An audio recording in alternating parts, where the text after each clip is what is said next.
Hello friends, good morning. आज हम कक्षा 4 विषय गणित में चैप्टर नंबर 3 भोपाल की सैर या भोपाल का सफ़र।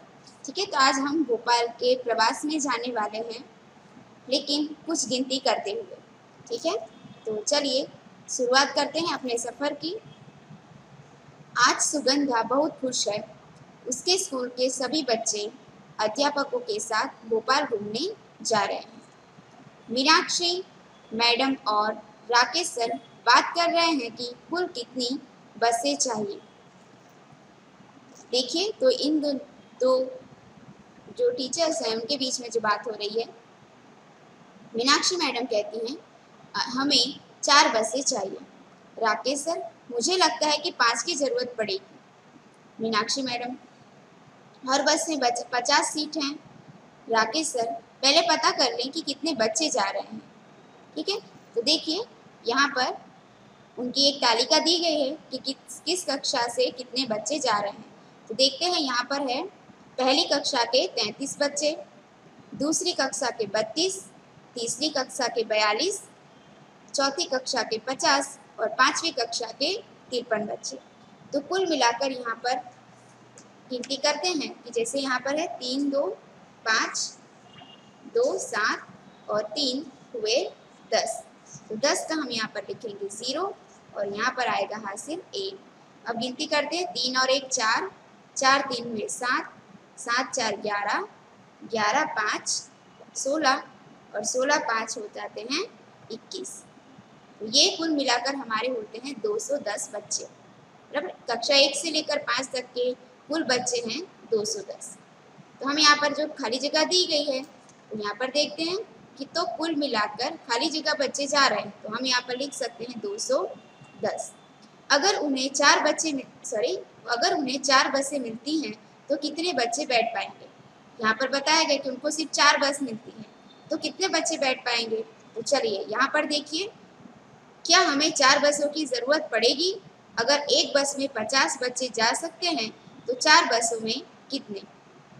यहाँ पर क्या बताया गया कि अगर हमें 4 बसें मिलती है तो कितने बच्चे बैठेंगे। तो हम यहाँ पर गिनती करके देखते हैं कि 50 गुणे 4, तो आप गिनती करोगे तो आपको जवाब यहाँ पर मिल सकता है 200। ठीक है, लेकिन क्या कोई बच्चा बैठने से रह गया। तो हाँ, क्यों नहीं, क्योंकि यहाँ पर देखिए कुल बच्चे हो जाते हैं 210 और 4 बस में 50 सीट वाली 4 बसों में अगर हम बैठाते हैं तो सिर्फ 210 बच्चे बैठ पाएंगे, 200 बच्चे बैठ पाएंगे और बाकी बचते हैं 10 बच्चे। क्या करेंगे, बचते हैं 10 बच्चे बैठने से रहे। ठीक है, चलिए अब क्या करना है, थोड़े से बच्चों के लिए हम एक और बस नहीं मंगवा सकते। कितने बच्चे बचते हैं, सिर्फ 10। तो क्या करेंगे, हम मिलजुल कर बैठ जाएंगे। क्या होगा, इन दो जो 10 बच्चे बैठे हैं उनको हमें क्या करना पड़ेगा, उसी जो 4 बस हैं उसी के अंदर उनको एडजस्ट करके बैठाना पड़ेगा। तो बच्चों, कभी आपके साथ ऐसा हुआ है कि आपको भी इस तरीके से बैठने के लिए आपको एडजस्टमेंट करना पड़ता है। ठीक है, तो क्या होता है कि जैसे हम कभी जा रहे होते हैं तो छोटे बच्चे मम्मी पापा के गोद में बैठ जाते हैं, बराबर, कोई आगे पीछे एडजस्ट करके बैठ जाता है। तो यहाँ पर इन बच्चों को भी इसी तरीके से बैठाया जाएगा। फिर आगे चलो, फिर क्या होता है, वो सब लोग बस का इंतज़ार करने लग जाते हैं। फिर बसों के इंतज़ार में साहिबा बार बार लाइन से बाहर निकल कर देख रही थी। साहिबा नाम की एक लड़की होती है जो अपनी लाइन में जो बच्चे खड़े होते हैं, देखिए यहाँ पर एक पूरी कतार लगी हुई है, तो उसमें साहिबा नाम की लड़की जो है वो अपनी लाइन से बाहर निकल कर देख रही होती है, यानी बस का इंतजार कर रही होती है कि बस आ रही है या नहीं। अचानक वह जोर से चिल्लाई, अरे मुझे बस दिखाई दे गई, भागो, खिड़की वाली सीट पर कब्जा करो। क्या आपने कभी ऐसा किया है, जरूर किया होगा, क्योंकि खिड़की के पास बैठने में का मजा ही कुछ और होता है। बाहर का नज़ारा देखने को मिलता है, बराबर, नई नई चीज़ें जानने को मिलता है। ठीक है, तो इसी तरीके से साहिबा भी खिड़की वाली सीट पर जाने के लिए उछल पड़ती है।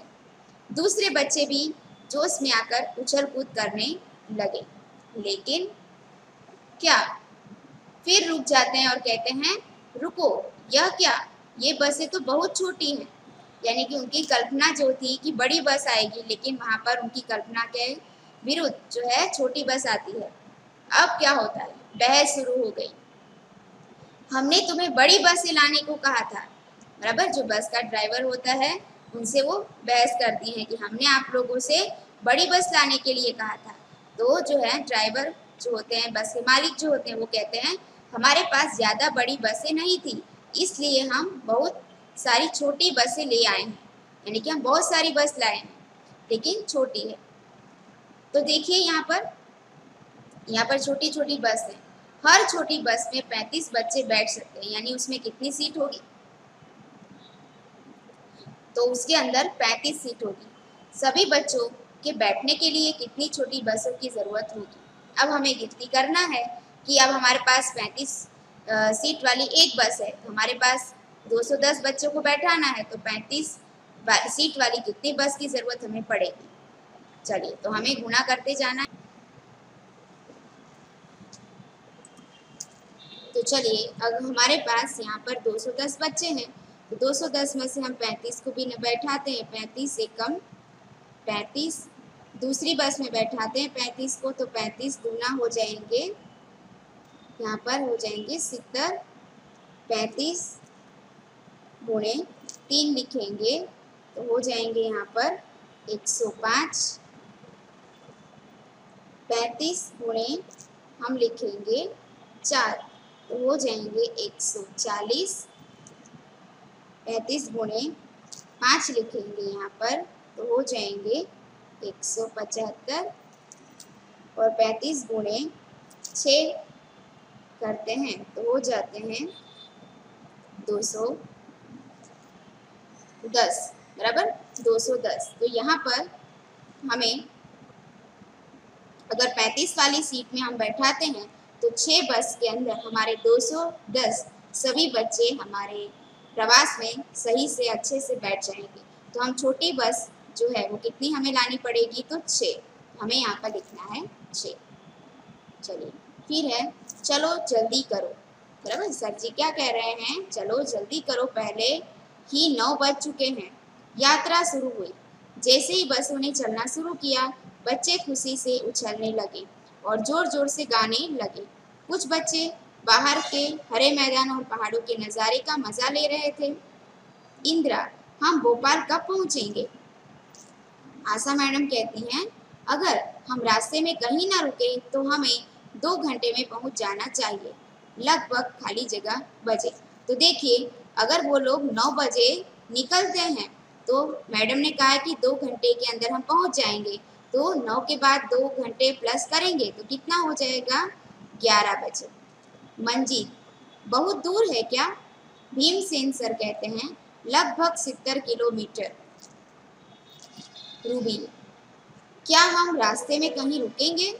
राकेश सर कहते हैं शायद भीमबेटका यहाँ से लगभग 50 किलोमीटर दूर है। और प्रश्न है कि अगर वे भीमबेटका जाए तो वे वहां पहुंचेंगे कब?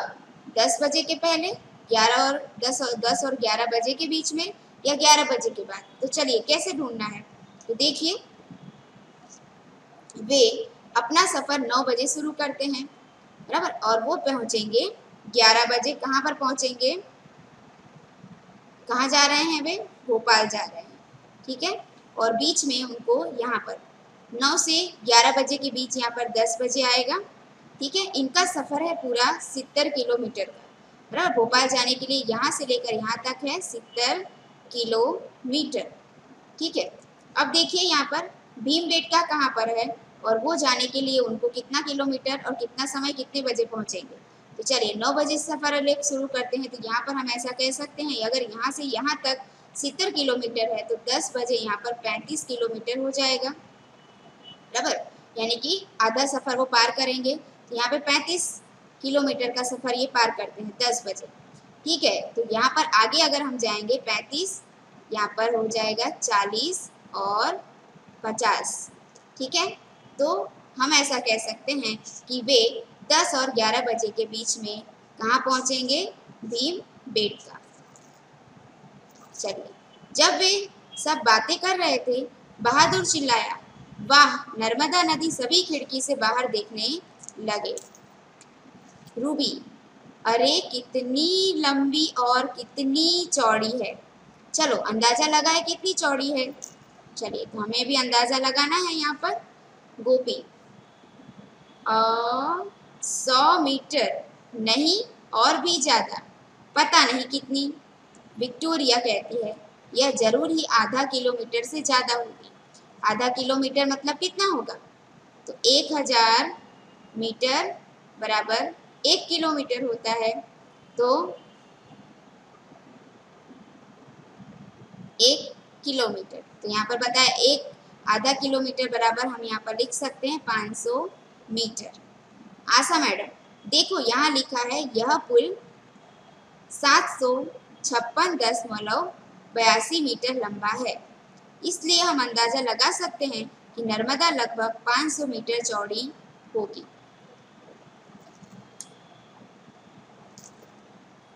क्या विक्टोरिया सही थी? चलिए तो देखते हैं। सदक कहता है, मैं तो सोच ही नहीं सकता कि 500 मीटर। आशा मैडम, देखो हमारी बस लगभग 5 मीटर लंबी है। सोचो इस पुल पर एक के पीछे एक कितनी बसें खड़ी हो सकती हैं। क्या कहती हैं मैडम? देखो हमारी बस 5 मीटर लंबी है।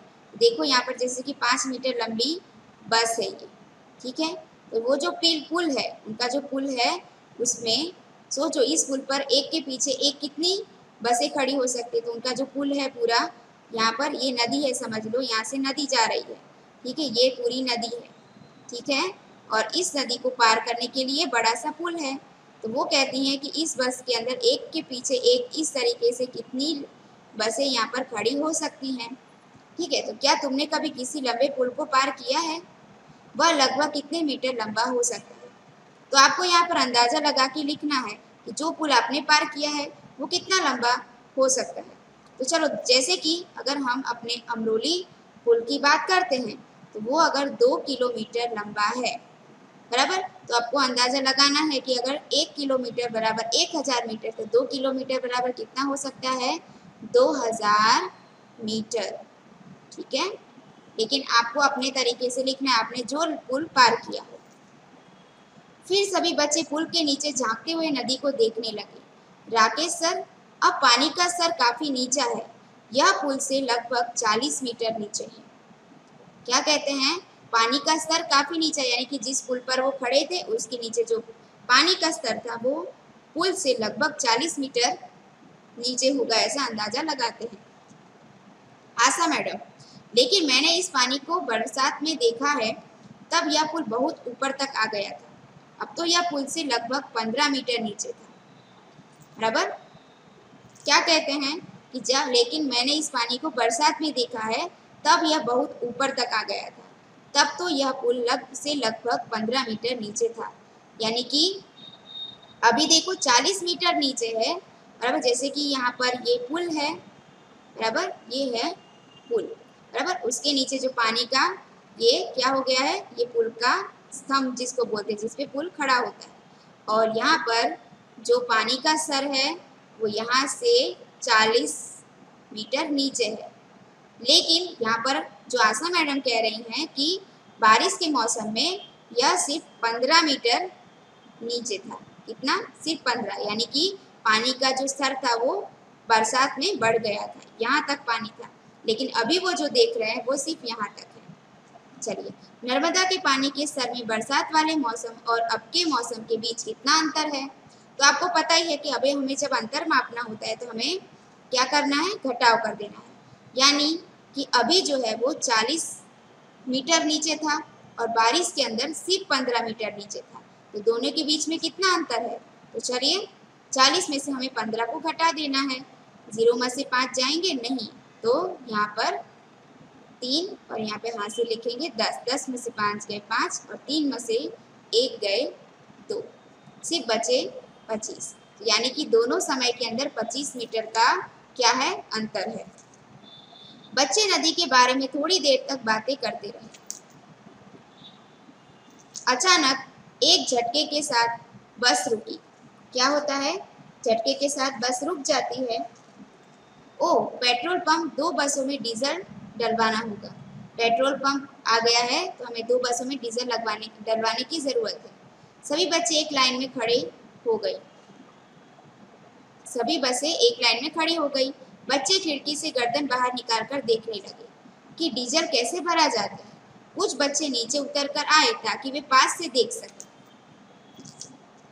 हर एक बस में डीजल भरने में 15 मिनट लगते हैं और 2 बसों में डीजल भरवाना है, इसलिए वे लोग वहां लगभग खाली जगह मिनट रुकेंगे। चलो, एक बस के अंदर डीजल भरने के लिए 15 मिनट लगता है, ठीक है।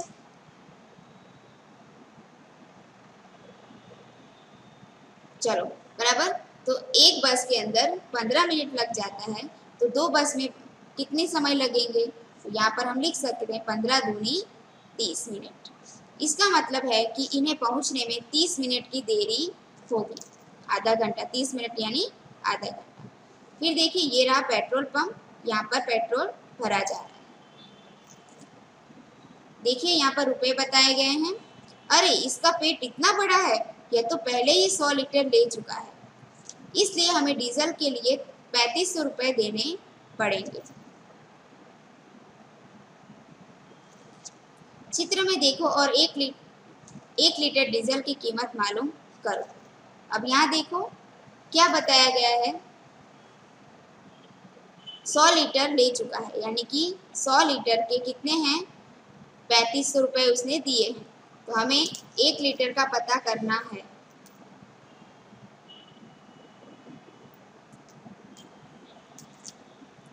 बराबर। तो अब क्या करेंगे? चलो, तो इसके लिए हमें क्या करना पड़ेगा? ऊपर हम लिखेंगे 3500 और नीचे लिखा जाएगा 100, ठीक है। तो चलिए, यहाँ पे हमें क्या करना है? 0 0 हमें कट कर देना है, बाकी बचा 35। तो हम यहाँ पर लिख सकते हैं कि चित्र में देखो और 1 लीटर डीजल की कीमत मालूम करो। तो यहाँ पर हमें मालूम पड़ता है 35 रुपये। चलिए, जब बसों में डीजल भरा जा रहा था, कुछ बच्चे पेट्रोल पंप के पास के शौचालय चले गए। अमन को शौचालय से बाहर आने में कितना समय लगा? अमन को खाली होने में उतना ही समय लगा जितना एक बस में डीजल भरवाने में, ठीक है। तो आज के वीडियो में हम यहीं तक अभ्यास करेंगे। आगे क्या होता है, आगे वो सफ़र में कहाँ क्या करते हैं, वो हम दूसरे वीडियो में देखेंगे।